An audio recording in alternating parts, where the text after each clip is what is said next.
Welcome agents, in my last video I talked about why you should be playing The Division 2 and focused on the release of Title Update 6 and Episode 2, which is due out mid-October.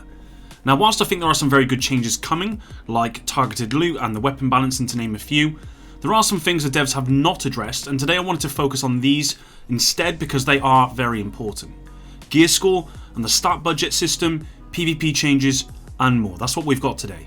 If you enjoy this one, please hit the like button below, subscribe for dedicated Division 2 content, and let's begin. Let's start with the biggest issue with the game right now, which has not been addressed with Title Update 6, and that's the impact of gear score.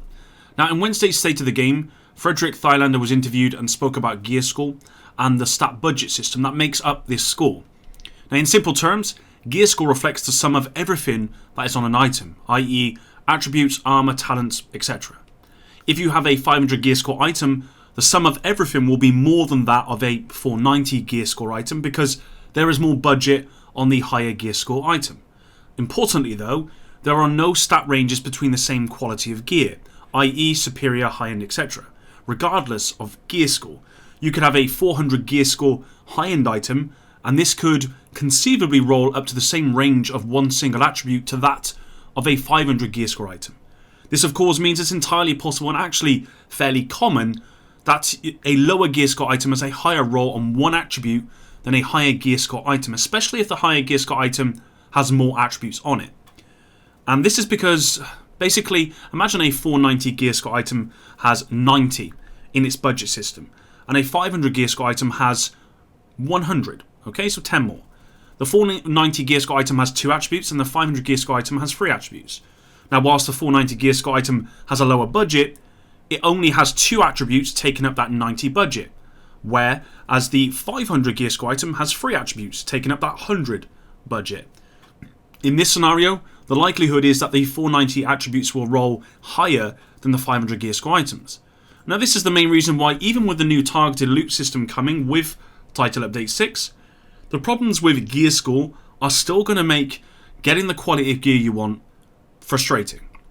Now I'm not for 1 minute going to act like I know how all of these systems work, because I really don't. But what I do know is the majority of this community do not like this stat budget system in its current form. It's frustrating to pick up a lower gear score item with a higher attribute roll than what you're wearing, and likewise it's frustrating to pick up a higher gear score item with a lower attribute roll than the gear that you're wearing. Frederick did say this budget system may be looked at in the future, and I really think this needs to be the next thing the dev works towards. It needs to be the next biggest thing. Now I don't know how they can do it, but what the majority want is to pick up a higher gear score item and know it's going to have a better roll than what they currently have on, if obviously that gear they have on is a lower gear score item. Adding an optimization station at this point, I don't think it would work either. Overall, this is by far the biggest change not considered for this update, and quite possibly the biggest issue that will still remain when Title Update 6 launches in the next couple of weeks. I fear that because there have been no changes to the stat budget system, players will very quickly target loot and realise that this one layer of RNG being removed has not fixed the main problem with gear in this game. So moving on, would a gear score increase have been a good addition with Title Update 6? I want you guys to let me know what you think down below, and I'll give you my reasons now. Now I think this would have been the perfect time for a few reasons actually. Firstly, Title Update 6 is introducing so many changes to gear and weapons that it's very likely you're going to have to refarm the stuff that you want. The dev said that a huge balance pass to everything is not something that will happen often, meaning you won't need to refarm stuff often at all. And whilst that's true, because a gear score increase has not been included, when it does you will have to refarm all of your gear then instead. It would have made sense to me that because we are refarming gear anyway with this update, that the devs increase the gear score now to avoid us having to refarm again probably in a short while.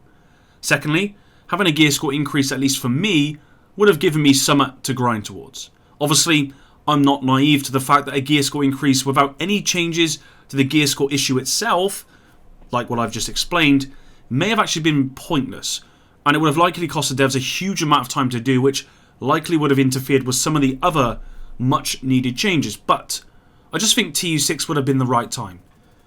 With this in mind, of course, it does mean that clan hopping is still going to be a thing with Title Update 6 goes live, and that's a real shame. With the stat budget system and gear score increase out of the way, what else? Now personally, I don't think enough has been done for PvP with this update, even though this update was meant to focus on this area.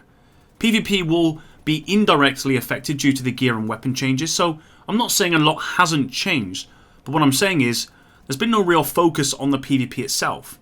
The devs confirmed a new elimination style PvP mode coming, and whilst I'm looking forward to this, I do not think this was what the game needs, and it certainly isn't something I've seen the community asking for, which is why it came as such a big surprise to me. I think it came as a big surprise to everyone actually. Almost everyone I've spoken to or thread I've seen has been asking for either a survival type game mode with PvP or a much bigger conflict type mode like Last Stand, where it's more like 8 versus 8 or more essentially. I have to admit, I think the last thing the community wanted is a competitive type conflict mode. The majority want fun, they don't want sweat.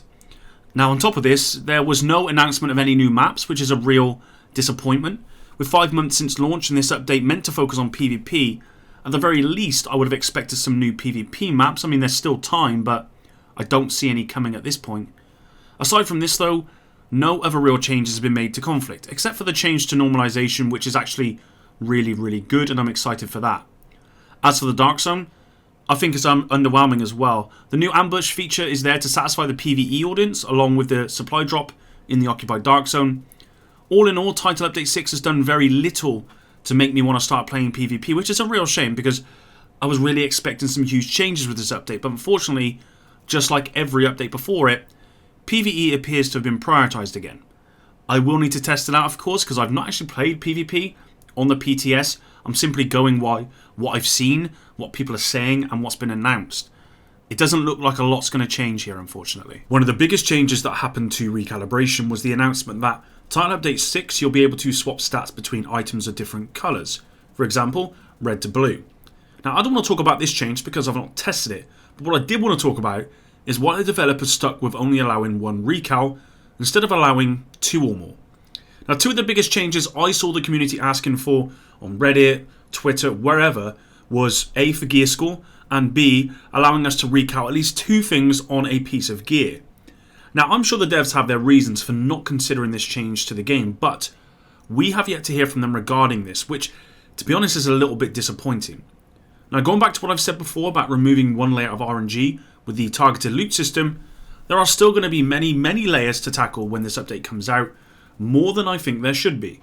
The simplest solution on paper, for me at least, was allowing us to recal 2 things on an item rather than 1 thing, but like I said, I don't know how these systems work, and I don't know what the impact of this would have been in the live game, so it would be good if the developers came out and explained why not, so we can at least understand this decision.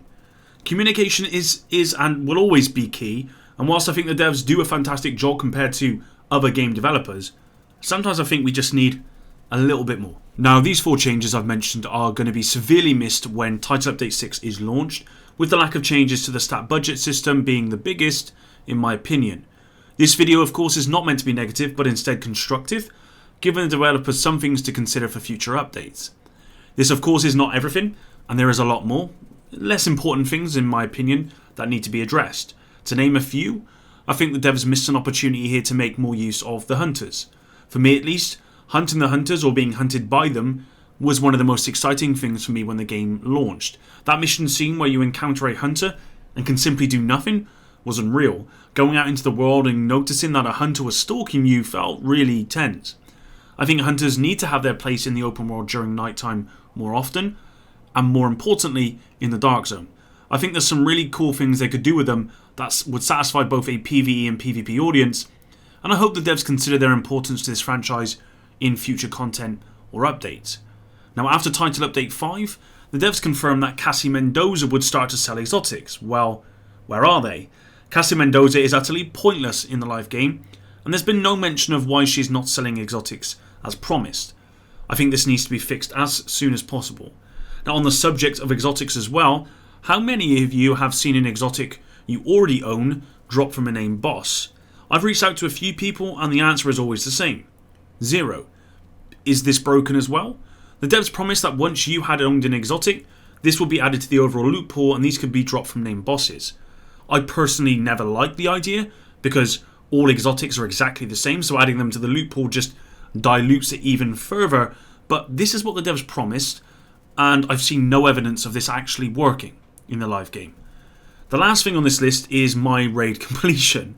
Now, I put the title of this video as a question here on my community tab, and was surprised to read how many people said my raid completion. Does it actually really bother you guys that much? Like, I've got no interest in the Dark Hours raid. It's just not for me. I've always been a huge fan of Destiny raids, but I don't think Dark Hours really hit the mark for me. I'm excited for the next raid called the Foundry, I believe, so maybe then you'll see me complete a raid. And now I do hope that answered your questions. Anyway, I want to thank you all for watching this video, and if you stuck around until the end, a real big thank you. It really does help me out. Until the next one, guys, epic out.